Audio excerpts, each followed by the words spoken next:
KIIFB masala bond കേസിൽ മുൻമന്ത്രി Thomas ഐസക്കിന് വീണ്ടും ED നോട്ടീസ്. തിങ്കളാഴ്ച കൊച്ചി ഓഫീസിൽ ഹാജരാകാനാണ് നിർദ്ദേശം. അഭിഭാഷകനുമായി ആലോചിച്ച ശേഷം തീരുമാനമെടുക്കുമെന്ന് തോമസ് ഐസക് പ്രതികരിച്ചു. കിഫ്ബി മസാല ബോണ്ട് കേസിൽ മുൻമന്ത്രി തോമസ് ഐസക്കിനെ വിടാതെ പിന്തുടരുകയാണ് എൻഫോഴ്സ്മെന്റ് ഡയറക്ടറേറ്റ്. വ്യക്തിഗത വിവരങ്ങൾ ചോദിച്ചുകൊണ്ടുള്ള നോട്ടീസ് അയക്കരുതെന്ന ഹൈക്കോടതി നിർദ്ദേശത്തെ തുടർന്ന് 1.5 വർഷം മുൻപ് നൽകിയ ആദ്യ നോട്ടീസ് ED പിൻവലിച്ചിരുന്നു. പിന്നാലെ ഈ മാസം 12-ന് കൊച്ചി ഓഫീസിൽ ഹാജരാകണമെന്നാവശ്യപ്പെട്ട് രണ്ടാമത്തെ നോട്ടീസ് നൽകിയെങ്കിലും CPM സംസ്ഥാന സെക്രട്ടേറിയറ്റ് യോഗം നടക്കുന്നതിനാൽ ഹാജരാകാൻ കഴിയില്ലെന്ന് തോമസ് ഐസക് അറിയിക്കുകയായിരുന്നു. ഇതോടെയാണ് തിങ്കളാഴ്ച ഹാജരാകണമെന്നാവശ്യപ്പെട്ടുള്ള പുതിയ നോട്ടീസ്. തന്നെ അപമാനിക്കാനാണ് EDയുടെ ശ്രമമെന്ന് തോമസ് ഐസക് കുറ്റപ്പെടുത്തി.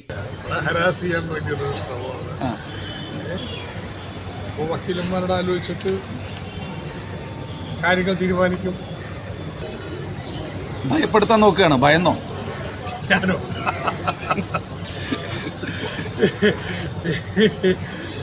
ഭയമേതുമില്ല. മസാല ബോണ്ട് വഴിയാണ് കിഫ്ബി വിദേശത്ത് നിന്നും 2500 കോടി സമാഹരിച്ചത്. ഈ ഫണ്ടിന്റെ വിനിയോഗത്തിൽ ഫെമ നിയമലംഘനം നടന്നുവെന്നാണ് EDയുടെ ആരോപണം. രേഖകളുമായി ഹാജരാകണമെന്ന EDയുടെ നോട്ടീസിനെതിരെ കിഫ്ബി CEO KM എബ്രഹാമും ഹൈക്കോടതിയെ സമീപിച്ചിട്ടുണ്ട്. മീഡിയ 1 കൊച്ചി.